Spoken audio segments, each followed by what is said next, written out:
आप सब बाबा के बच्चे एवर रेडी हैं। एक ही आवाज में इतने सब इकट्ठे हो गए। मैंने नहीं सोचा था कि इतने सब भाई बहनें भाग भाग के क्लास में आ जाएंगे। वर्किंग डे और शुक्रवार के दिन तो और भी टाइट होता है। भी 5 माना 5 आ गए आप सब 5 बजे। ये भी बाबा की स्नेह की निशानी है।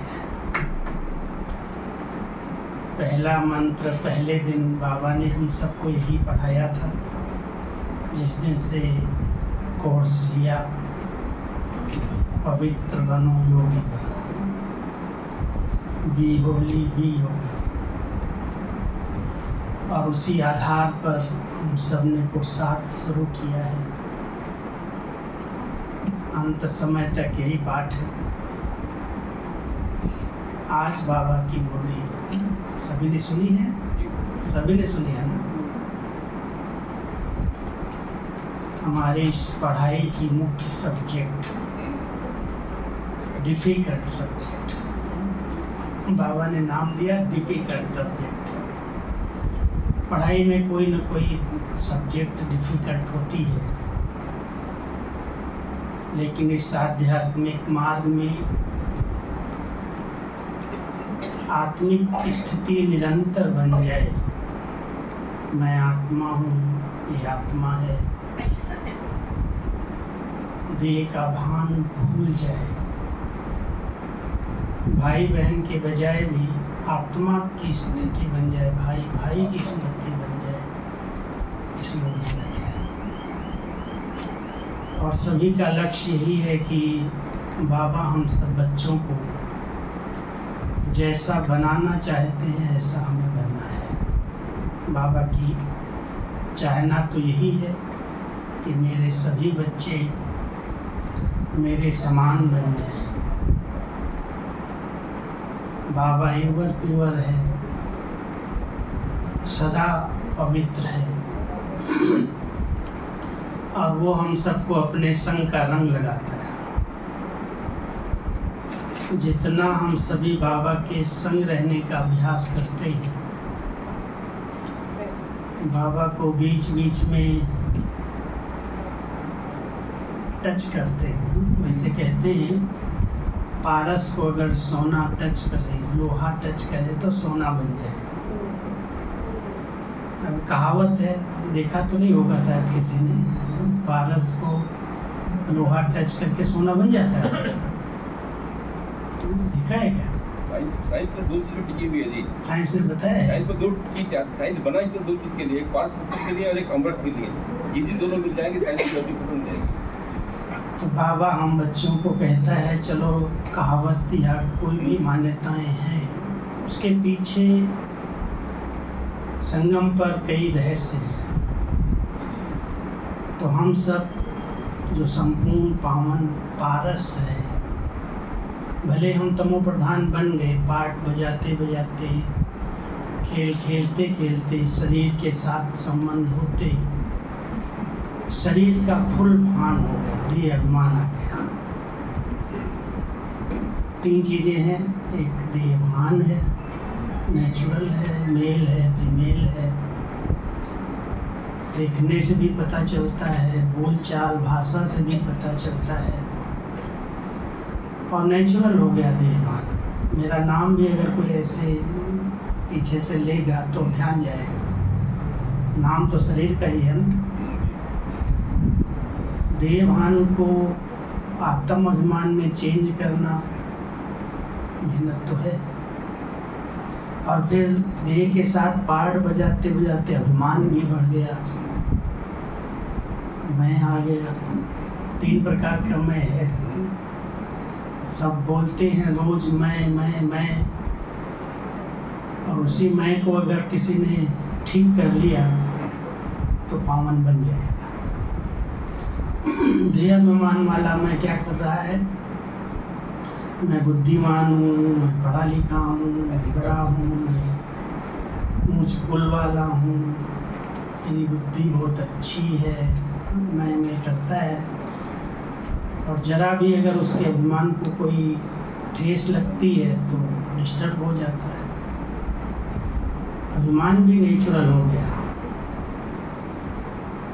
थोड़ा सा अगर उसको सम्मान न मिले तो अभिमान वाले की हालत क्या होती है? अपमान तुरंत अपने को समझता है यहाँ हमारी कोई कदर ही नहीं करता, कोई इज्जत ही नहीं है। अभिमान बहुत सूक्ष्म है और सबके अंदर थोड़ा बहुत अंश मात्र ही है। लेकिन तीसरा बहुत खतरनाक है, वो है अहंकार, देह अहंकार। कहते रावण को राम ने नहीं मारा, लेकिन उसके अहंकार ने उसको मारा। तो हम सभी बच्चे, मैं समझता हूँ अहंकार को तो जीत लिया है, जीता है ना। योगी वो है जिसने अहंकार को मारा, तो गीत है हमारा। निरअहंकारी बाबा ने अपने बच्चों को बनाया है। चाहे वो जितना भी दुनिया के हिसाब से बड़ा पद, पोजीशन, कितनी भी बड़ी उसकी डिग्री हो, लेकिन बाबा के घर में आता है, कोई भी सेवा मिले, कोई भी उसको कोई ये नहीं आता मेरा ये पद है, ये पोजीशन है। एक बार की बात सुनाता हूँ। एक दिल्ली के बहुत बड़े पद पर भाई थे, बहुत बड़ा माना, वो SDM थे, गुड़गांव के थे। तो उनको दिल हुई होगी मैं मधुबन में सेवा करने जाऊं, छुट्टियां हैं। थे बहुत निरंकारी। तो मधुबन उस समय शांतिवन नहीं था, पांडव भवन और ओम शांति भवन था। तो जब वो सेवा के लिए आए तो जो सेवा को संभालने वाले भाई हैं, उन्होंने सोचा कि अच्छा पद है, अच्छी पोजीशन है, उनको कौन सी सेवा दें। तो सबसे अच्छी सेवा उनको लगी कि ओम शांति भवन में गाइड की सेवा इनको दे दें। पार्टियाँ आती हैं, अटेंड करेंगे, कोर्स कराएंगे, ज्ञान सुनाएंगे।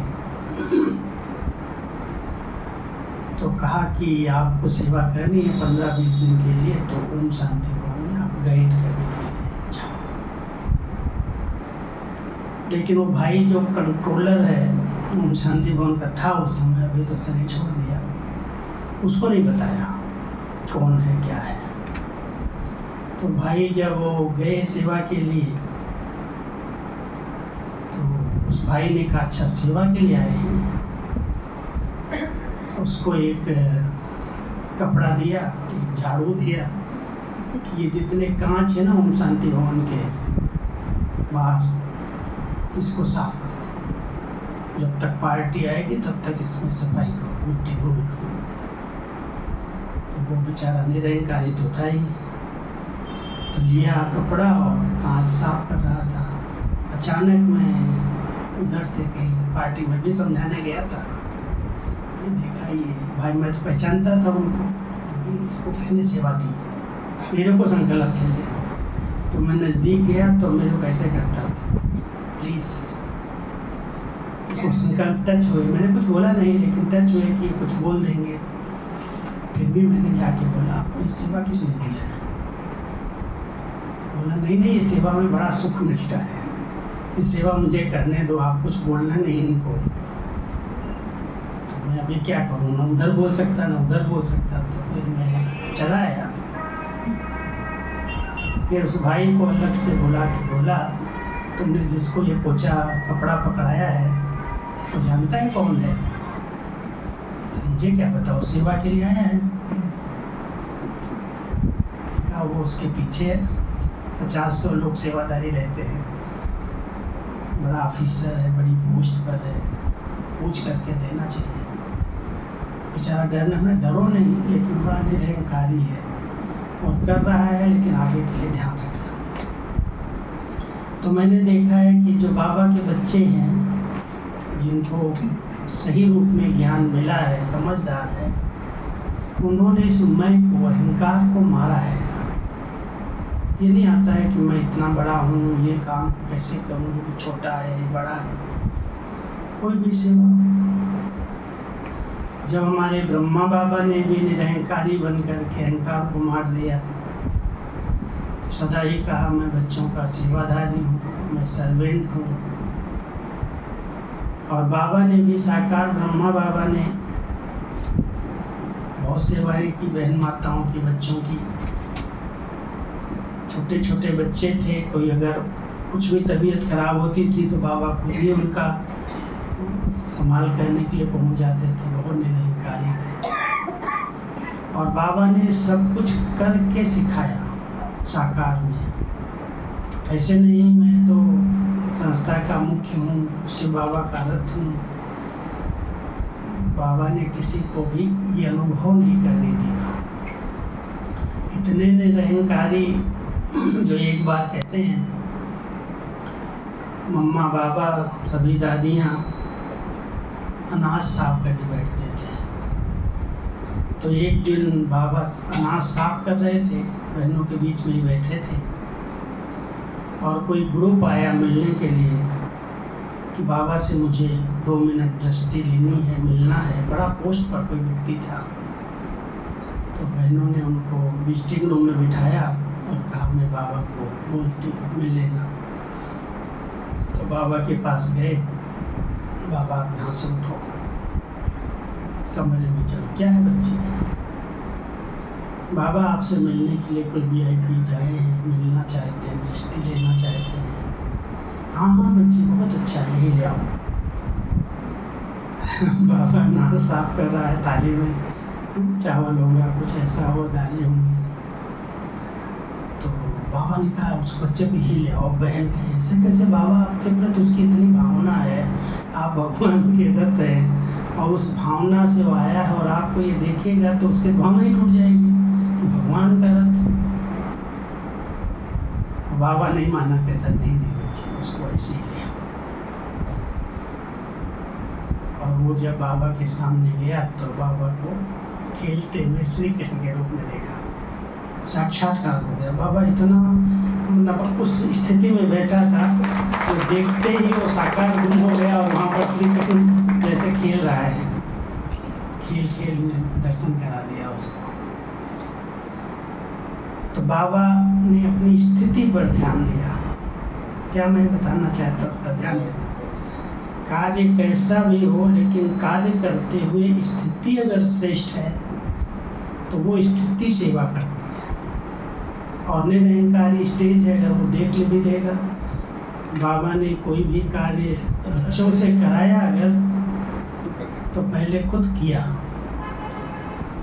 जब हम लोग मधुबन में आए हैं, 71 की बात सुनाता हूँ, बाबा तो अव्यक्त हो गए थे, लेकिन बाबा के घर में 2 भाई समर्पित हुए। वो अम्बाला के थे, एक खन्ना जी नाम था और एक गुरमुख था, पुराने चाहे सुना हो नाम। और वो कोयले की वाली ट्रेन जो थी ना, उसके ड्राइवर थे, कोयले की ट्रेन चलाते थे। तो कोयले का काम तो बहुत रफ डफ होता है। उस समय ट्रेन भी ऐसी चलती थी जो कोयला झोंकना पड़ता था, शायद डालना पड़ता था, कोयले से चलती थी। तो उससे जब वो रिटायर हुए तो मधुबन में आके यही सेवा करने लगे कोयले की। और कोयला लाते थे धनबाद से।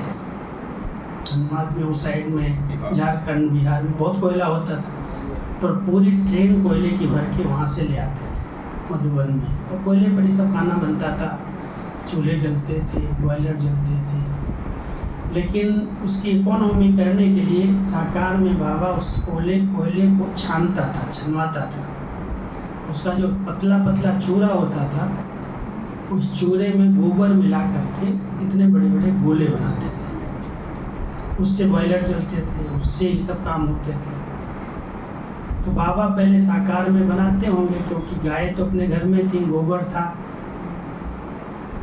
तो जब हम गए तो ये खन्ना जी, गुरमुख दादा बुजुर्ग थे लेकिन बड़े एक्टिव थे, छानते थे कोयले को। और हम सबको कहते थे आओ सब गोबर लेकर के गोला बनाना है, बिठा देते थे सबको।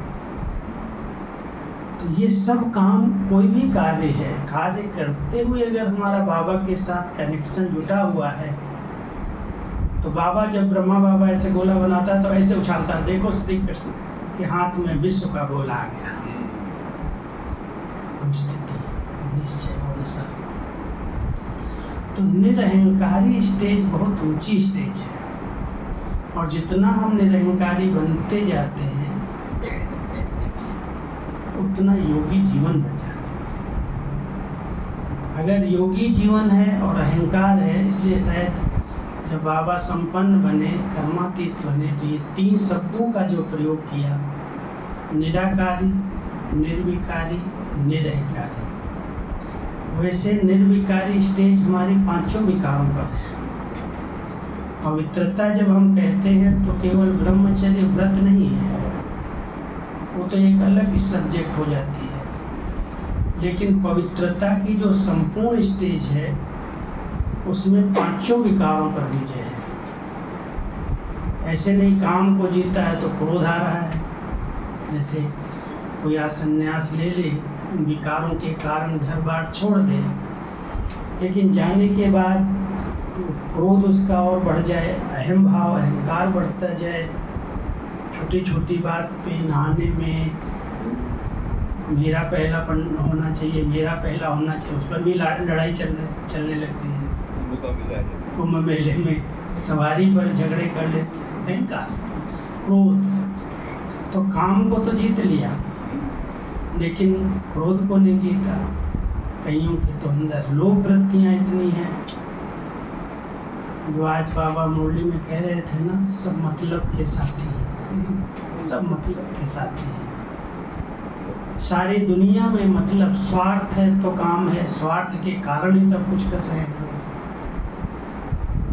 स्वार्थ पर, मतलब की भावना से न किया जाए, लोभ लालच के बस न हो, किसी से विशेष स्नेह लगाव झुकाव न हो, आत्मा की निरहंकारी स्टेज हो, उन 5 विकारों पर अगर विजय है तो हम उसको कहते हैं संपूर्ण पावन, पवित्र। और अगर 1-2 पर है, दूसरे पर नहीं है, तो पवित्रता का कोई वैल्यू नहीं, महत्व तो ये रहता है। इसलिए बाबा ने हम सबको जो पवित्र भाव कहा है, उसमें सब विकारों पर जीत है, और उसके लिए बहुत गहरा पुरुषार्थ है।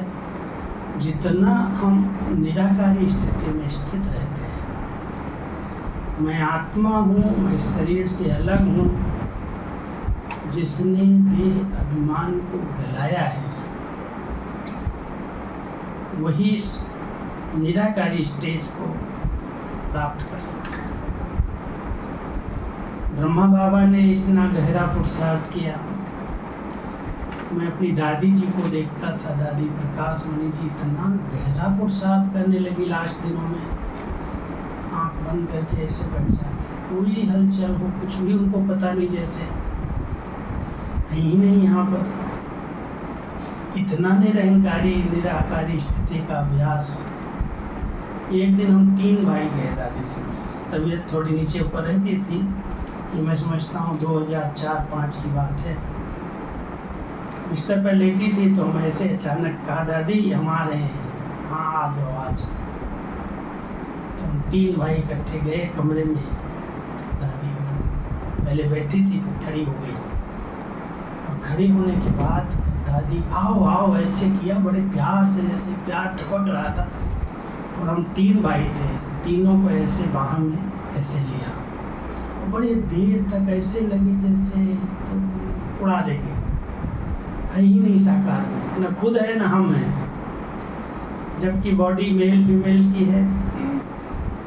और हम लोगों का कोई इतना अभ्यास तो नहीं है जो एकदम उड़ जाएंगे, लेकिन वो ऐसी स्थिति उनकी थी जो संपूर्ण पवित्रता की स्टेज थी, जो हम लोगों को भी इस देवभान से न्यारा करती, पता ही नहीं चला। बहुत प्यार से आओ ऐसे जैसे आशीर्वाद देते ना, ऐसा कुछ। ऐसा गहरा पुरुषार्थ उन्होंने निराकारी स्टेज का किया, जो कर्मातीत स्थिति को प्राप्त कर लिया। एक अनुभव मेरा सुना होगा, आप लोग सुनते हैं क्लासेस। एक दिन मैं माउंट आबू से रोज अप डाउन करता था शांतिवन में, पहले तो आया था, तो बिना दादी के मिले हुए हम लोग अंदर काम में नहीं जा सकते थे, हमारे लिए नियम था। जब ऊपर से आओ पहले क्वार्टर में आके दादी से मिल के फिर काम में जाओ, सेवा पर जाओ। तो मैं आया, उतरा और सीधा ही दादी के पास गया, तो दादी ऐसे चुपचाप ऐसे बैठी। मैंने कहा इनको छेड़ना अच्छा नहीं लगता है, लेकिन फिर भी मैं गया, हमने कहा बाजू में बैठ गया, इसे देखता रहा, दादी क्या कर रही है, सोई भी नहीं है, ऐसे लगता भी है बहुत मगन स्थिति है। बहुत देर तक ऐसे मैंने दादी को देखा, हिली नहीं रही थी। तो फिर मैंने कहा मेरे को जाना है, जिस काम से आता हूँ जाना है। तो मैंने थोड़ा सा टच किया ऐसे, दादी ऐसे हाथ हिलाया, बहुत प्यार से देखा उसे। दादी क्या कर रही हो, सुनाऊं, बताऊं, बताओ क्या कर रहे हो। बहुत देर से मैं बैठा हूँ। कहती है आज मैं अपने हीरे को, ऐसे करती है, हीरे को अपनी हथेली पर रख कर बहुत देर से देख रही थी। बाबा कहते हैं हीरा वो है जिसके अंदर कोई दाग ना हो, बेदाग हीरा, वैल्यूबल हीरा। तो आज मैं अपने हीरे को देख रही थी, इसमें कौन सा दाग है, कहाँ पर दाग है। बहुत देर से मैं देख रही थी, और देखते देखते जब मुझे अपना दाग कोई दिखाई नहीं दे रहा था, तो बाबा सामने मेरे आए। गली बच्ची क्या देख रही है, हीरे में कोई दाग नहीं, ये बेदाग हीरा है। दादी अपने आप सुना रही है सब। मैं समझ गया ये आत्मा भी कर्मातीत बन गई। बेदाग हीरा वही संपूर्ण पावन है ना। पावन स्टेज और क्या है, जिसमें कोई दाग ही न रहे, जरा भी देहभान का दाग न रहे। बहुत गहरा पुरुषार्थ। हम लोगों के लिए तो समय नहीं मिलता है, इसमें भी चाहिए, उसमें भी चाहिए, ये कर रहे हैं, वो कर रहे हैं। फिर भी अगर थोड़ा समय एकांत में बैठे, मैं आत्मा जो हूँ, जैसी हूँ, और मेरा बाबा जो है जैसा है, उसकी चमक, उसकी पवित्रता की लाइट खुद भी देखो, बाबा की भी देखो, अंतर का पता है। जितना देहभान मिलता जाएगा, मैं आत्मा शरीरी हूँ, निराकार हूँ, अलग हूँ, वो स्टेज ऐसी आएगी ये जो भी संकल्प विकल्प व्यर्थ इधर उधर की बातें सबसे बड़ी सुखदायी स्टेज है, बड़ी आनंदमय स्टेज है। जितनी आत्मा प्योर शुद्ध होती गई, व्यर्थ आएंगे, देखते भी नहीं देखते, सुनते भी नहीं सुनते, पुरुषार्थ कर रहे हैं लेकिन बने तो नहीं है। बन जाएंगे तो शरीर बाबा कहता छूटेगा। आत्मा इस शरीर के अंदर है तो शरीर की बहुत संभाल करनी पड़ती है, इसका ध्यान रखना पड़ता है, और बड़ी आयु होती जाती है तो और कई बातें आती हैं। लेकिन बाबा अपने बच्चों को कहता है बच्चे इसकी संभाल करो, भले करो, लेकिन अटैच नहीं हो जाना, इसे न्यारा रहने का अभ्यास करो। तो समय मिलता है और शरीरी बनने का, नहीं मिलता है कि नहीं? बहुत दुखी रहते हो। सबसे अच्छा समय है जब आँख खुलती है, अमृत वेले। जितने बजे भी उठते हैं, 3:30-4 बजे उठते हो तो बाबा की श्रीमत अनुसार है। अगर पहले भी उठ जाते हैं तो इस शरीर को अलग और आत्मा को अलग देखने का अभ्यास करो। मैं अलग, ये अलग है। मैं इस शरीर को वस्त्र के रूप में धारण किया हुआ है। जितना ये शरीरी स्टेज का अनुभव होगा ना, जैसे कोई किसी स्थान पर प्रवेश करे, ऐसे मैं आत्मा इस शरीर में वतन से आई हूँ, प्रवेश कर रही हूँ। भ्रकुटी त्रिपाठी आसन पर विराजमान, ये अलग है, मैं अलग हूँ। कई बार योग में शायद अनुभव किया होगा, जब बहुत अच्छा मग्न स्टेज होती है ना, तो ऐसे हाथ भी ऐसे लगता है ये अलग है, हिलाना पड़ता है कभी कभी। सुन्न नहीं होता है, सुन्न चीज़ अलग है, वो तो शरीर की कोई प्रॉब्लम हो सकती है, लेकिन है चैतन्य स्वरूप में, सब कुछ है, शरीर साथ ही है, अलग नहीं है। लेकिन वो ऐसे लगता है ये है ही नहीं, अलग। वो अशरीरी स्टेज है जिसमें देह की कोई भी इंद्रियों का खिंचाव न रहे। खिंचाव होता है, कभी कोई आकर्षण होती है, कभी कोई खिंचाव होता है। जो आज बाबा के वरदान में एक शब्द था, याद है, बच्चे इतने लाइट, बच्चे इतने लाइट बच्चे, और जो बाबा आपको अपनी पलकों पर, नैनों पर बिठा के ले जाए, वो लाइट स्टेज पवित्रता की स्टेज है, संपूर्ण पवित्रता की स्टेज है, कोई बोझ नहीं। अब जवाबदारियां हैं, सबके पास हैं, सब करते, जवाबदारियां संभालते, ऐसे लगे कराने वाला कर रहे हैं, लेकिन कराने वाला करा रहा है। इतना अलग से किया, अलग हो गए, आधार लिया, न्यारे हो गए।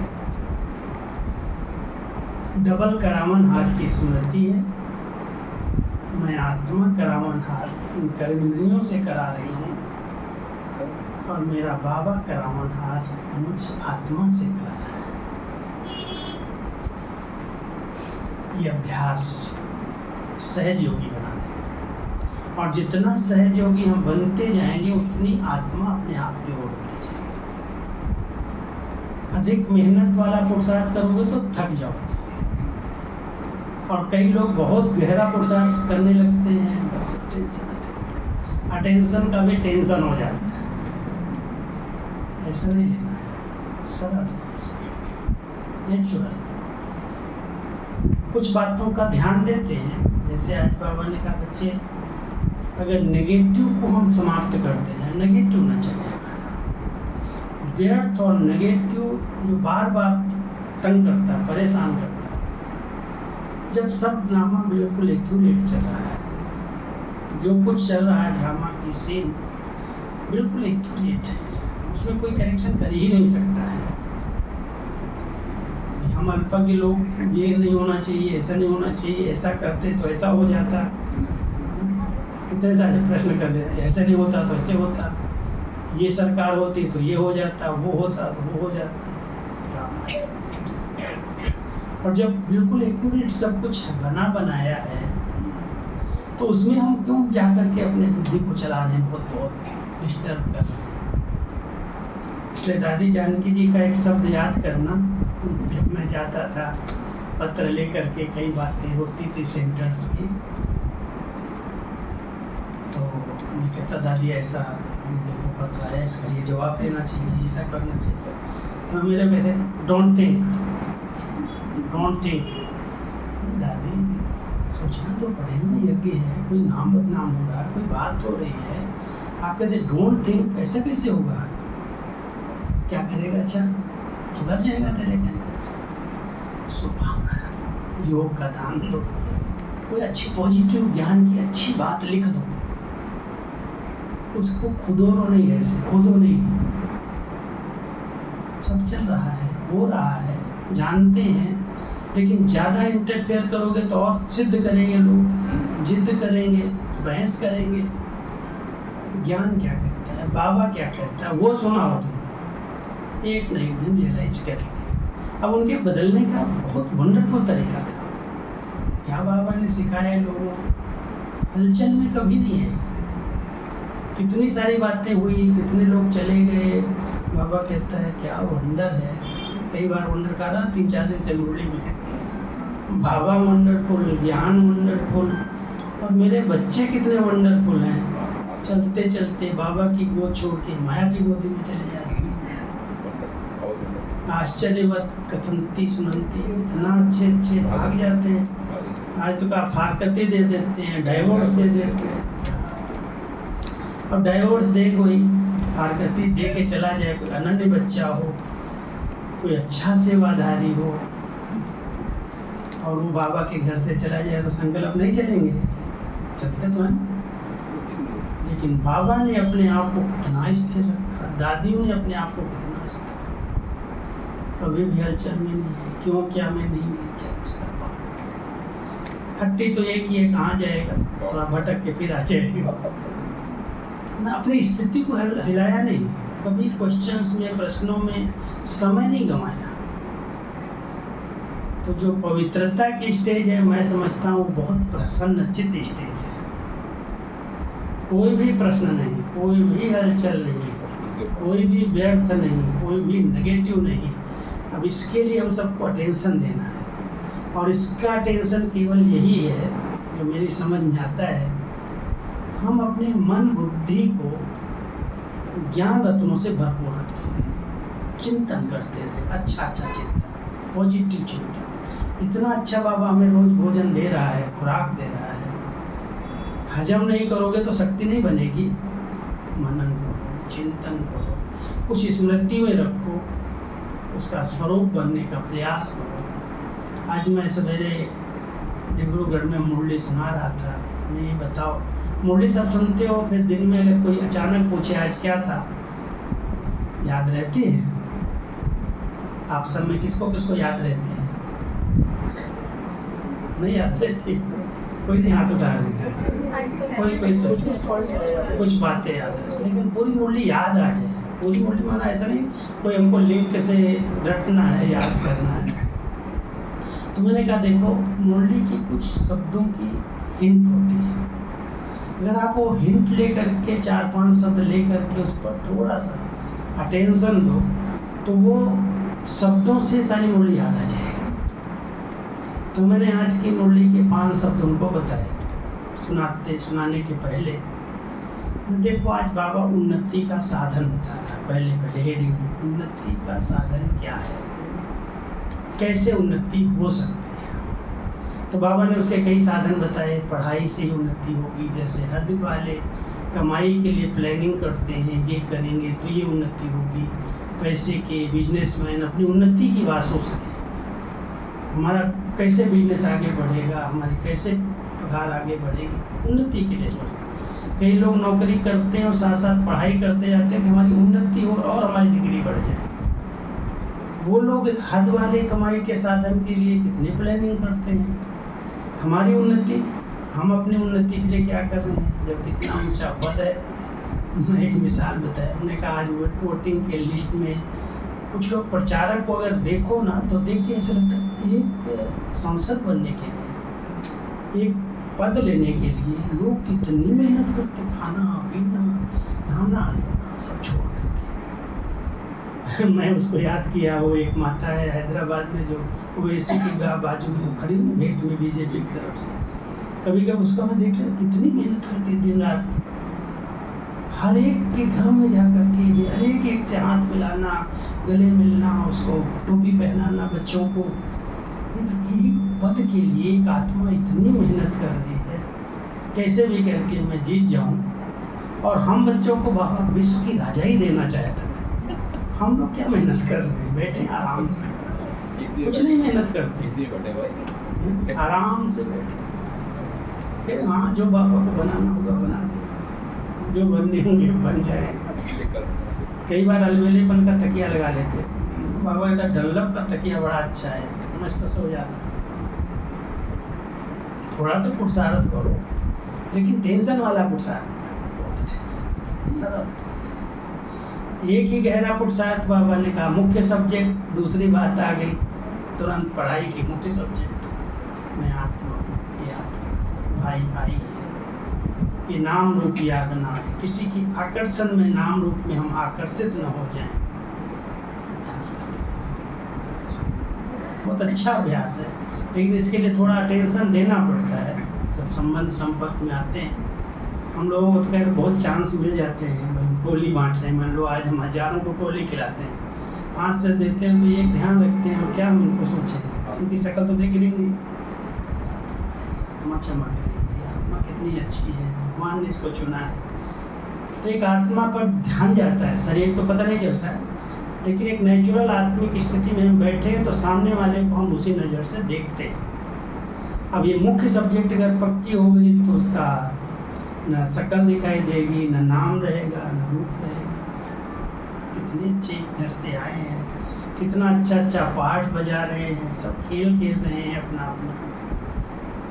तो ये अभ्यास बहुत जरूरी है, ये सब्जेक्ट बहुत मूल है और इसी के लिए मेहनत है। इसी से देह मन खत्म होगा और आत्मा पावन बनेगा। योगी और पवित्र बनने का मूल आधार ये सब्जेक्ट है। मूल सब्जेक्ट पर तो पढ़ाई पर ध्यान देना पड़ता है, उसीलिए ट्यूशन लगाते हैं। हमको बाबा ने ट्यूशन तो लगवाया नहीं है, लेकिन स्पेशल कुछ अपने लिए रखना चाहिए समय। उस समय 10 मिनट, 15 मिनट, 24 घंटे में कुछ नहीं सोचना मुझे। गीत है, कमेंट्री है, कई साधन है, देखो अपने को। मैं एक लाइट हूँ, मैं शरीर से अलग हूँ, ये शरीर अलग है, मैंने माध्यम लिया है मालिक।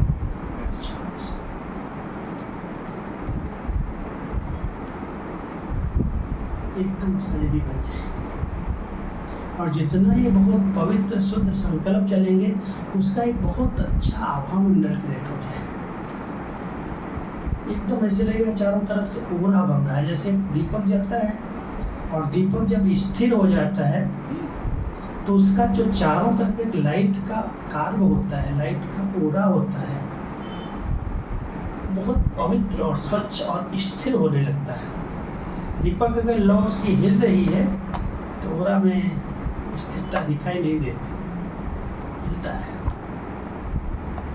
अगर कुछ समय के लिए भी हम अपने आत्मिक स्वरूप में स्थित हो गए तो एक पवित्रता का सुंदर आभा मंडल क्रिएट हो जाएगा।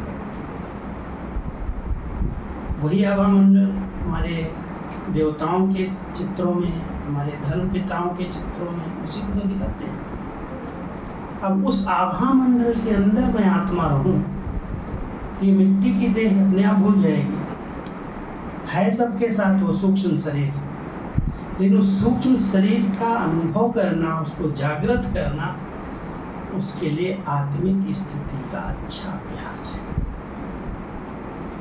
जितना आपकी स्थिर हो जाएगी, संकल्पों की हलचल नहीं रहेगी, स्वस्वरूप का सुंदर अनुभव।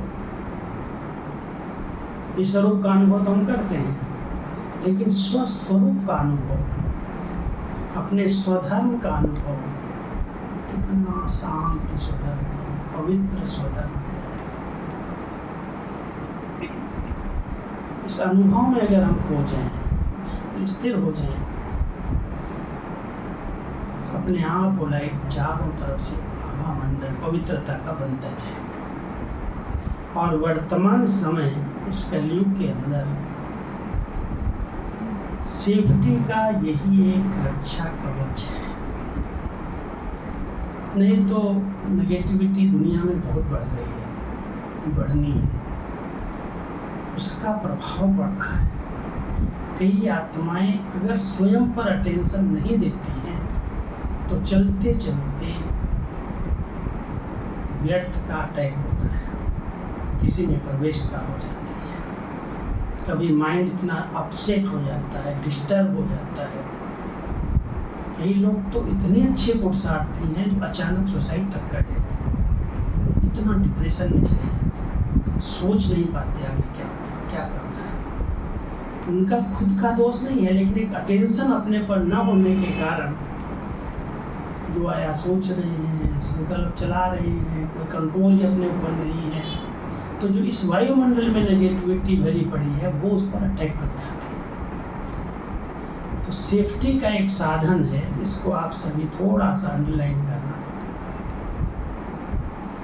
जितना आप अपने आत्मिक स्वरूप में रह करके एक बहुत सुंदर लाइट का ओरा क्रिएट करेंगे, सूक्ष्म शरीर का निर्माण कर लेंगे, सूक्ष्म शरीर को कोई भी अशुद्ध आत्मा या कोई भी प्रकार की आत्मा नेगेटिव आप पर प्रभाव नहीं कर सकती, आएगी भाग जाएगी।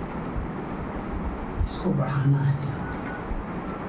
और इसके लिए जितने सरल शुद्ध संकल्प कर सकते, मैं एक बहुत श्रेष्ठ आत्मा हूँ, मैं महान आत्मा हूँ, मैं पूज्य आत्मा हूँ, मैं परम पवित्र आत्मा हूँ, उस सम्मान में स्थित रहने का अभ्यास करो। ये कोई काल्पनिक बात नहीं है, ये है अपने सकारात्मक चिंतन को बढ़ाना। और वो सकारात्मक श्रेष्ठ चिंतन एक बहुत सुंदर लाइट का निर्माण कर देता है, और जो उस चिंतन में रहता है उसको कोई भी नेगेटिव प्रभाव नहीं पड़ सकता। इसलिए इस कलयुग के अंतिम सीन में, क्योंकि हर क्षेत्र में अति होगी, अंत ऐसा थोड़ी होगा, अति होगी, पहले अति होगी, फिर अंत होगा, फिर आदि होगी। उन्हें शुरू हो गई अति, देख रहे हैं हम सभी वातावरण में। इसलिए इस अति के समय में हम सबकी अंतिम स्थिति बनी रहे। हमें कहते, बाबा कहते हैं बच्चे, एक बाबा दूसरा, एक के सिवाय कोई नहीं मेरा, उस स्थिति में हम स्थित होते जाए, उसके लिए अभ्यास करें। मैं आप इस शरीर से बस, और कोई गहरा नहीं, से ही पुरुषार्थ। इस पुरुषार्थ से आपको बिल्कुल देहभान समाप्त, अहंकार तो रहेगा ही नहीं। और जो छोटी छोटी बातों में अभिमान दिखाई देता ना, इतने सरल, इतने नम्र चित्त, इतनी वाणी मधुर, सब विशेषताएं उसके अंदर आ जाती हैं। बाबा को एक बार कहते थे ना, जब बाबा को कोई हाथ लगाता साकार को, गद्दे को हाथ लगा रहे हैं, जैसे हड्डी मांस है ही नहीं। दादियों का भी ऐसा हो गया था, पुरुषार्थ करते करते जैसे उनको हड्डी मांस ही नहीं है, एकदम लाइट है, रुई के शरीर में जैसे बैठे। इतना पुरुषार्थ करते करते वो संपूर्ण पावन बन गई आत्मा, जो शरीर होते हुए भी शरीर का भान नहीं। तो हम सभी भी उसी मंजिल के राही हैं, बनेंगे, बन जाएंगे ना कि नहीं? अटेंशन का पहला दो, बस जितना काम है करना है, वो छोड़ना नहीं है।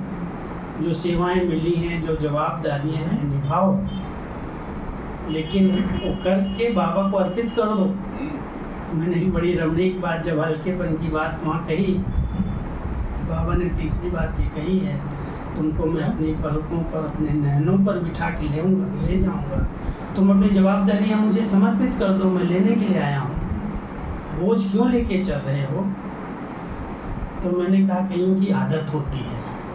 पहले ज़माने में जब घोड़े की सवारी करते थे ना, तो कहते एक व्यापारी था, घोड़े पर बैठ के आराम से जा रहा था, लेकिन एक गठरी साथ में थी, तो उसने अपने सिर पर रख लिया। बैठा घोड़े पर है, उसने सिर पर रख लिया। तो राहगीरों ने कहा, अरे भाई तुम तो आराम से बैठा है, सिर पर लेके क्यों बैठा है, तुम उसको भी नीचे रख दे, घोड़े पर रख ले। कहता घोड़ा भारी हो जाए, उस पर बोझ ज़्यादा हो जाएगा। ऐसा है, बोझ बढ़ जाएगा क्या? तुम अपने सिर पर लेके बैठा तो तुम उसी पर है। अब बाबा की गोदी में हम सब बैठे हैं और हम अपने सिर पर बोझ लेके बैठे, कहीं बाबा के ऊपर बोझ ना आ जाए, सब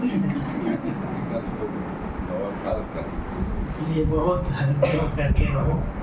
करावन आर करा रहा है, करो, खूब करो, मना थोड़ी करता है नहीं करो, सब कुछ करो, लेकिन इतना नहीं बिजी हो जाओ तो हमारे को तो योग करने के लिए फुर्सत नहीं मिलती, एक सेकंड में शरीरी बनने की फुर्सत नहीं मिलती। बहुत सेवाएं हम लोग पर बाबा, मैं तो सचमुच भाग्यशाली समझता हूँ जो एक के बाद एक सेवा मेरे पास बढ़ती जाती। और सब भाइयों को मैंने बोल के रखा है, सेवा मिलना माना असंगम का सबसे ऊंचा भाग। कभी भी ना नहीं करना सेवा के, खूब करो, बिजी रहो। मैं तो 5 मिनट भी फ्री नहीं रहना चाहता। क्यों फ्री रहूँ जो बैठ पाते हैं, क्यों किसी के संग में बैठूँ?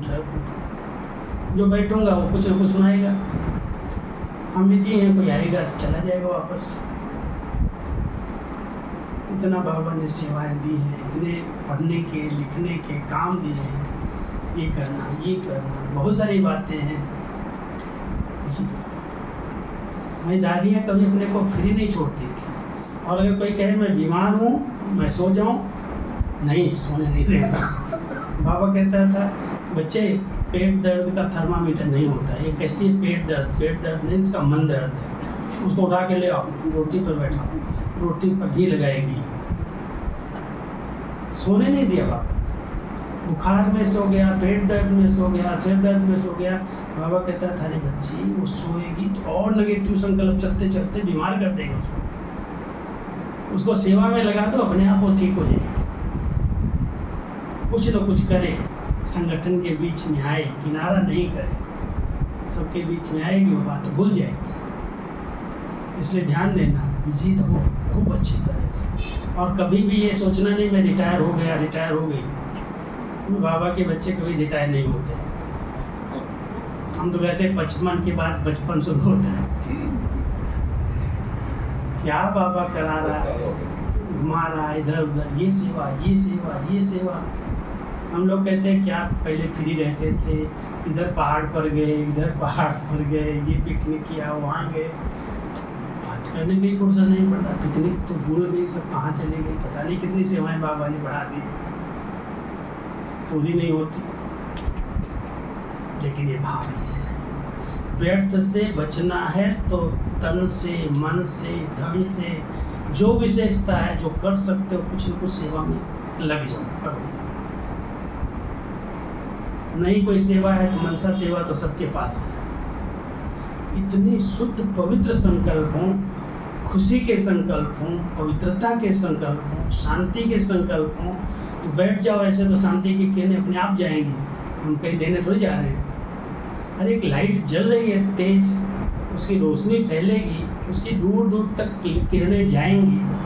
हमको जाने की जरूरत नहीं, लेकिन हम ऐसे बैठे, इतना बहुत पावरफुल पवित्र बल्ब बन के बैठ जाओ, कुछ नहीं करना। बाबा लाइट आ रही बाबा की, और वो लाइट चारों तरफ है, इतना तो अनुभव करो। आज सूर्य की लाइट अगर सवेरे निकल के कोई कांच पर पड़ जाती है तो कांच भी दूसरों तक देता है, अपने तक नहीं रखता सीमित। उसकी किरणें रिफ्लेक्ट होती हैं, और अगर तेज किरणें एकाग्र होकर के गई तो अग्नि पैदा कर देती है। मनसा सेवा क्या है? जितनी एकाग्रता है, स्वच्छता है, पवित्रता है, आप बाबा से कनेक्ट हुए और बाबा की वो लाइट ऐसे आई और लाइट चारों तरफ फैल गई, पवित्रता की किरणें गई। जिसको जो चाहिए वो ले लेगा, जिसने दीवार बनाई है उसके पास क्या जाएगा। जिसको आवश्यकता है, दुख की किरणें, जो दुखी है, परेशान है, अशांत है, हमारी पवित्र किरणें वहाँ तक जाएंगी और उसके दुख को हर लेंगी। अनेक प्रकार के उसको अनुभव होने लगे। कोई है, कोई मदद कर रहा है, कोई सहारा दे रहा है, कोई टच कर रहा है, कोई गाइड कर रहा है। ये सेवा तो की जा सकती, लेकिन उसके लिए बहुत पवित्र विचारों का एक बहुत लाइट का बल्ब बनना पड़ेगा। बन जाओ, बैठ जाओ, मनसा सेवा को, ये तो सेवा सब कर सकते। अच्छा कुछ नहीं है, मान लो कोई अच्छी पुस्तक पढ़ने का आदत है, इधर उधर की बातों को पढ़ना, मोबाइल को देखते रहना सारा दिन, आंखें खराब, सारा शरीर में मन के विचार खराब, कितनी एनर्जी नष्ट होती है। क्यों इसके पीछे रहते हैं? कुछ अच्छा साहित्य है, पढ़ लो, बाबा की मुरली पढ़ लो, अव्यक्त मुरलियाँ पढ़ लो, कोई अच्छी अच्छी गीत सुन लो, मन को बिजी तो रखो। तो ऐसी अगर कला सीख जाएंगे ना तो व्यर्थ और नेगेटिव से बचे रहेंगे, और व्यर्थ और नेगेटिव से बचना है, ये संपूर्ण पवित्रता का फाउंडेशन है। तो हम सभी बाबा के बच्चे बहुत अच्छे लगन वाले दिखाई दे रहे हैं। कि उस महीने का पता नहीं आएंगे नहीं, देखो कितना अच्छा क्लास भर गया, हाल छोटा पड़ गया। इसलिए आप सबको बहुत बहुत बधाई है। अभी आपको कुछ पूछना है तो पूछो, मुझे 6:30 निकलना होगा ट्रेन।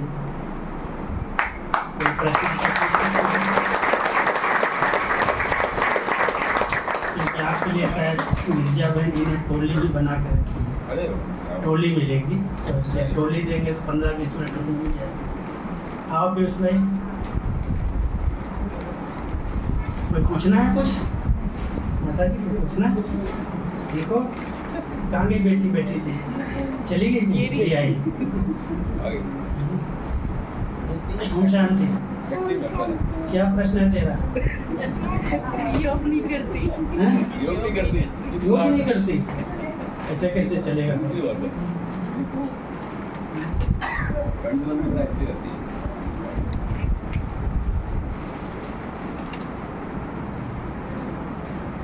संदीप इधर आ जाइए, आप बैठो, आप बैठो, संदीप इधर आ जाइए, आप बैठो।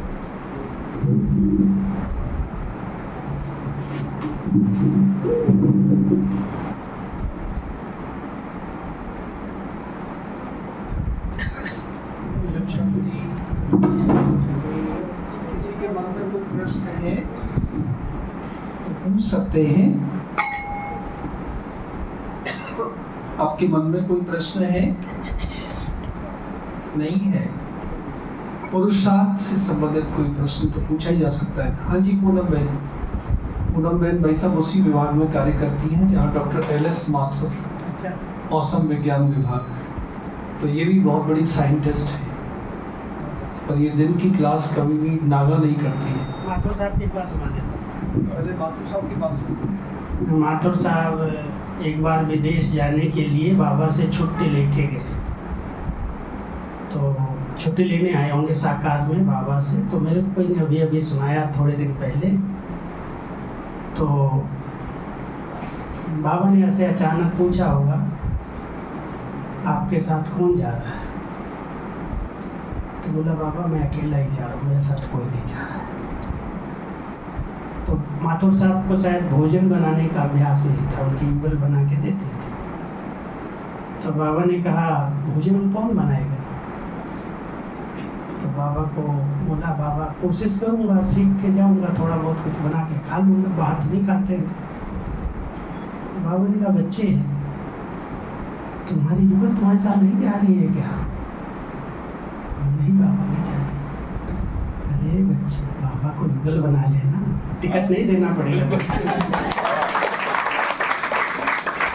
टिकट खर्च नहीं करना पड़ेगा, तेरा खाना बन जाएगा, बनाएगा युगल तेरी। तो बाबा तो बड़े रमणीक थे साकार में, तो उसको ये आया कि मैंने भूल कर दी। बाबा तो साथ जाता ही है ना, और जहाँ बाबा साथ है वो युगल इतनी बड़ी साथ है, तो क्या कमी है, कुछ सब हो जाएगा। तो ऐसे बाबा की माथुर साहब की बात अभी कोई नहीं बोल सकता। जी पूनम बहन, आप अपना प्रश्न पूछें।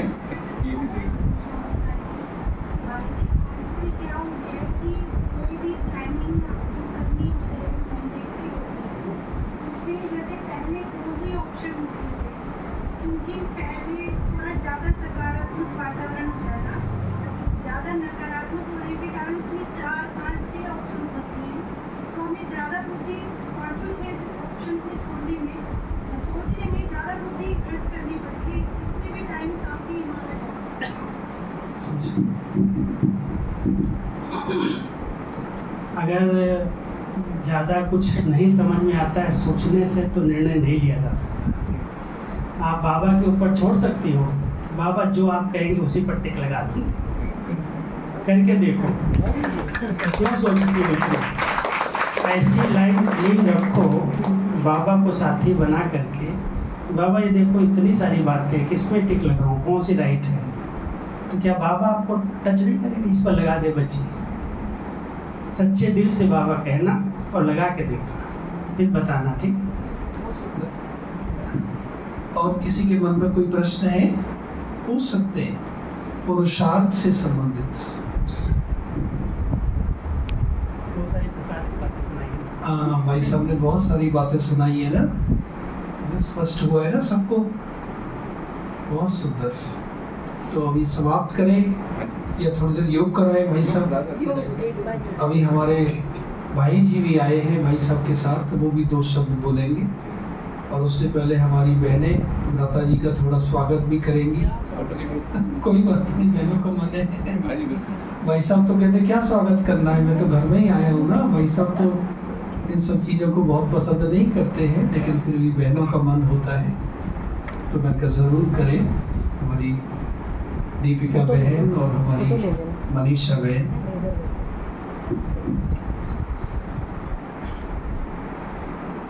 आप बहुत जोरदार ताली बजाएं।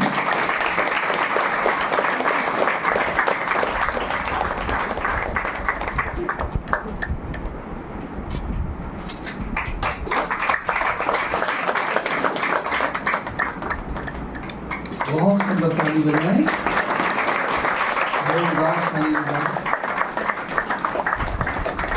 सुंदर।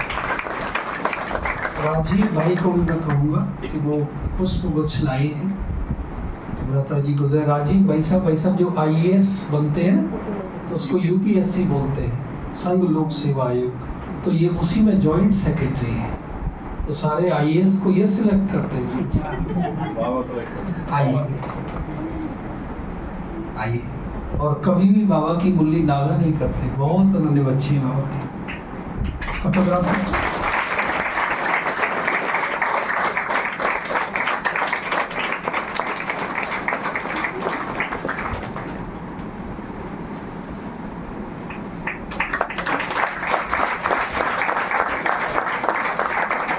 मैं डॉक्टर सविता बहन को भी अनुरोध करूंगा। सविता बहन मेराडियन है, माने मेराडा हाउस कॉलेज, जो सारे भारत में पिछले 5-6 वर्षों से नंबर 1 आ रहा है। और ये इंडियन फॉरेस्ट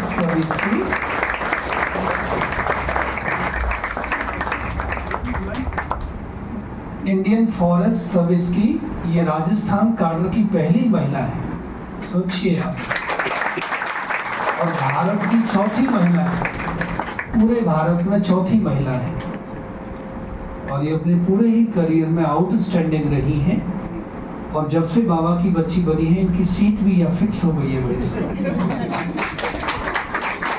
सवेरे कई बारी मैं इनको आना देखकर अपनी घड़ी भी मिला लेता हूँ, इतनी एक्यूरेट है। और स्वयं गाड़ी ड्राइव करके आती हैं। तो ये बहुत बड़ी प्रेरणा की स्रोत है हमारे लिए। और अभी मैं अंशु बहन को भी कहूँगा कि वो भी अपनी पुष्प बच्चों के द्वारा भ्राता जी का स्वागत करेंगी। ये आयुर्वेदिक डॉक्टर हैं, होम्योपैथिक, सॉरी, मुझे आयुर्वेदिक होम्योपैथिक में थोड़ा अंतर। हाँ जी, इनके युवक भी हैं हरीश भाई भी हैं, वो बहुत बड़े इंजीनियर हैं और ये डॉक्टर हैं। लो बच्चे। और ये इनके घर में अभी प्रोग्राम किया बाबा का झंडा फहराने का, तो इन्होंने घर के ऊपर बहुत सुंदर बगीचा बनाया हुआ है। और वो यौगिक खेती वाला, समय नहीं है बना तो भ्राता जी को लेके वहाँ चलते। भ्राता जी ने बहुत सुंदर, जहाँ अपना अस्पताल बनने वाला है, मोदी जी इसका उद्घाटन करके आए हैं। तो करीब 20 एकड़ जमीन में उसमें आरोग्य वन बनाया है। आप जब भी मधुबन जाएंगे तो भ्राता जी ने कहा है कि जरूर देखिए, आरोग्य समझते ना, माने कोई रोग नहीं हो। तो वहाँ कहते कितने टन तो आलू, और वो भी यौगिक खेती वाले। कहते आजकल मिर्च बहुत निकल रही है, तो आप मिर्च खाते हैं सभी, तो भाई साहब कहते हैं भेजूं यहाँ। खरबूजे भी बहुत निकल रहे हैं, तरबूजे भी निकल रहे हैं, बहुत निकल रहे हैं। अभी हमारी सीमा बहन जो जोरबाग से आई हैं, वो भी भाई साहब के लिए कुछ फूल लाई हैं। तो मैं उनको भी, आप सभी बैठे रहेंगे 5 मिनट, अभी जल्दी कार्यक्रम पूरा होगा, आपका ज़्यादा समय नहीं लेंगे। सभी बाबा के बहुत अनन्य बच्चे हैं। ऐसे तो आज वर्किंग डे है भाई साहब, लेकिन फिर भी सब आपका स्नेह।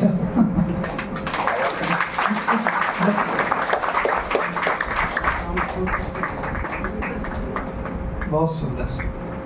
तो अभी मैं भ्राता जी से, ये देखिए क्या संयोग है, तो बाल ब्रह्मचारी हैं, जो ऑप्थेल्मिक साइंस सेंटर है अपना शांतिवन में, आंखों का जो अस्पताल है। तो ऐसे तो आप डॉक्टर हैं, लेकिन आजकल वहाँ का प्रशासन देख रहे हैं। और ये लौकिक में 2 भाई हैं और 2 बहनें हैं। 2 भाई मधुबन में समर्पित हैं और 2 बहनें कासगंज में समर्पित हैं। तो इस परिवार की बहुत विशेषता है। भ्राता जी के साथ आपका भी जाना हुआ असम, तो अभी 2 शब्द वो भी अपने अनुभव के सुनाएंगे। ओम शांति। आप सभी लोगों से मिलकर बहुत अच्छा लगा। और खास पिछले 7 दिन से भाई साहब के साथ हूँ, तो बहुत अनुभव हो रहे हैं। जिन चीज़ों को पहले यज्ञ हिस्ट्री की कुछ जो बातें थी जो नहीं सुनी थी, वो भी भाई साहब की क्लासेस सुन के उनमें बहुत ही स्पष्टीकरण हुआ। तो बाबा का बहुत बहुत शुक्रिया है। बाबा बहुत सारे ऐसे अनुभव कराए। बस मेरा अभी मैंने जो थोड़ा सा एक पुरुषार्थ अभी इस साल के लिए कुछ रखा है कि बस एक ये है कि हम वास्तव में देखें तो हम बाबा की संतान हैं, परमपिता श्री परमात्मा की हम आत्मा संतान हैं, और ब्रह्मा बाबा की हम एज ए बी के संतान हैं। तो साइंस के हिसाब से क्या होता है कि पिता का डीएनए बच्चों के डीएनए से मैच करता है। तो डीएनए मैच करना मतलब उनकी आदतें, उनके संस्कार और हमारे संस्कार, हमारी चाल चलन मैच करती है। तो बस यही देखने का पुरुषार्थ कर रहा हूँ कि बाबा का डीएनए जो है और वो मेरा डीएनए कितना मैच कर रहा है। तो आप भी ये कुछ लीजिएगा।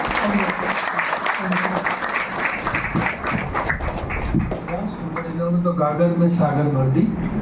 और प्रातः राजू जी से तो मेरा बहुत, मैं तो 40 वर्षों से जब से ज्ञान में हूँ, तो आप मेरे आदर्श रहे हैं। और जब भी मैं मधुबन जाता हूँ, अगर भ्राता जी से व्यक्तिगत मुलाकात न हो तो ऐसे लगता है कि जैसे हमारी यात्रा पूरी नहीं हुई है। और मैंने जो देखा है, आपके अंदर पवित्रता की शक्ति बहुत कूट कूट करके भरी हुई है, और आप बहुत सादगी में रहते हैं।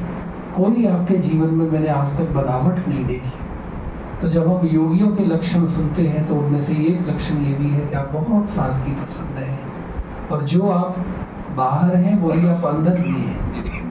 और जो क्लास आप कराते हैं तो ऐसे लगता है कि ये शब्द नहीं है, लेकिन जैसे आपका जीवन बोल रहा है। तो ये बहुत विशेष बात है। मैं समझता हूँ मधुबन में जितने भी हमारे बड़े बड़े महारथी हैं, उनमें से सबसे ज़्यादा मांगनी आजकल आपकी होती है। बहुत सारे प्रोग्राम कहते हैं फरवरी 2025 तक, कहते मेरा पूरा ही कैलेंडर भरा हुआ है। सोचिए, तो ये आपके पुरुषार्थ की, आपकी जो अपनी विशेषताएं हैं, उनके आधार पर बाबा कितनी सेवाएं देते रहते हैं। और आप सब जानते हैं, जो हमारे पत्र पुष्प हमारे पास आता है तो उसका भी कार्य दादी जी तो केवल हस्ताक्षर करती है, बाकी भ्राता जी उस पत्र को तैयार करते हैं। और जो पहला पेज होता है वो तो पूरी मुरली होती है, अव्यक्त मुरली होती है। हम सब पढ़ते हैं इसको, और फिर उसमें अव्यक्त इशारे होते हैं, वो भी बहुत विशेष होते हैं। ऐसे लगता है कि एक एक बात को कितने बारी पढ़ा जाए और कैसे उसको अपने जीवन में उतारा जाए। और फिर दादियों की सेलेक्टेड क्लासेस, बहुत सारे भाई बहन दादियों से नहीं मिले हैं या मिल भी लिए हैं तो हमें उनकी क्लासेज इतनी याद नहीं है। चाहे वो दादी प्रकाश मणि जी हैं, चाहे दादी जानकी जी हैं, चाहे दादी गुलजार जी, बहुत विशेष क्लास। और जो मुरली का भी पूरा संकलन है।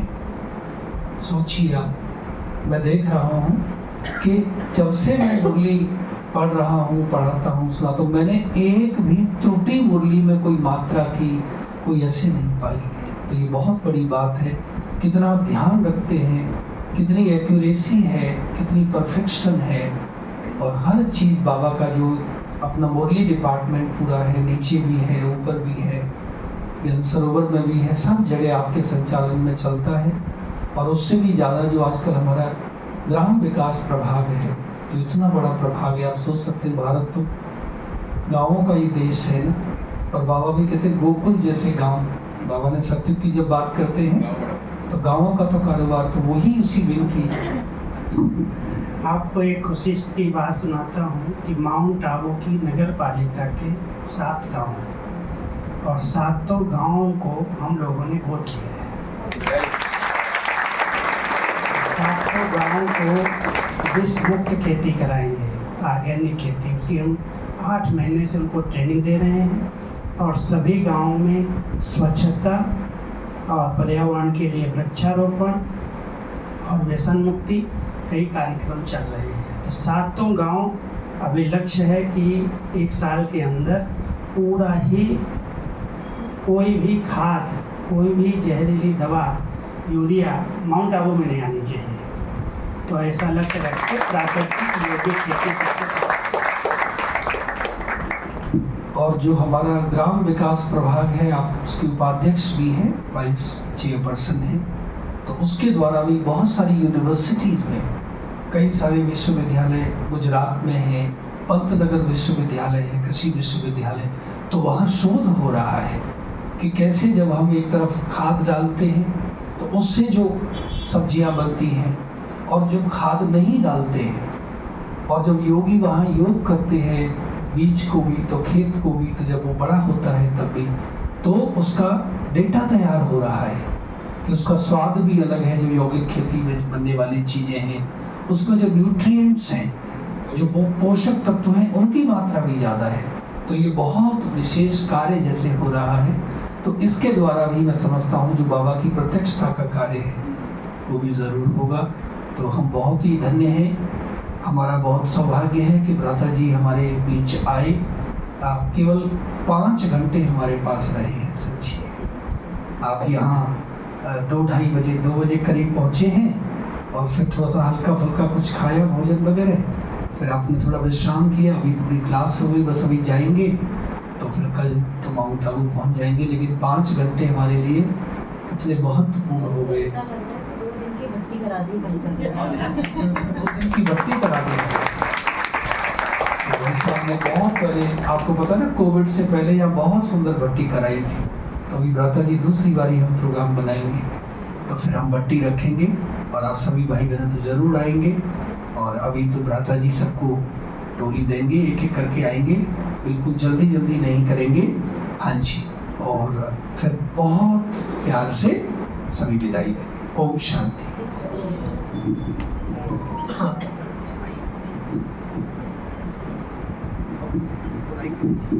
ऐसा है। हाँ मनोज भाई आप पहले आ जाओ, उनको आप जाना, आप ऑफिस के बीच में आए। भाई साहब ये DGCA में काम जॉब करते हैं, दोपहर की हमारी क्लास होती है। ये जो पायलट लाइसेंस देते हैं पायलट को तो पायलट है ये